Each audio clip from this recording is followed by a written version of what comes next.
ખાતે ભ્રષ્ટાચારી શાસનમાં ગુણવત્તા વગરના રસ્તાના કારણે વિઘ્નહર્તા ગણેશજીને પણ નડ્યો વિઘ્ન।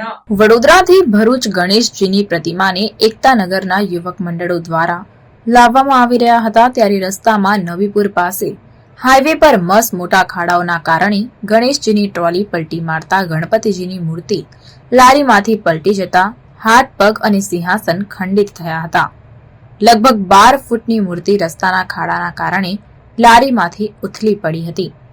ભરૂચના એકતાનગર મંડળ આયોજકોની વિઘ્નહર્તા ગણેશજીની મૂર્તિને ભ્રષ્ટાચારનું વિઘ્ન નડ્યું હોય તેમ કહી શકાય।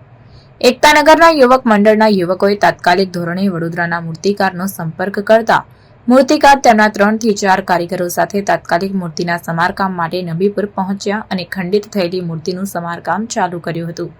ક્રેન બોલાવીને ક્રેનની મદદથી બીજી લારી પર ગણેશજીની મૂર્તિને સહી સલામત મૂકવામાં આવી હતી, ત્યારે સદનસીબે આ ઘટનામાં કોઈ જાનહાનિ થઈ ન હતી।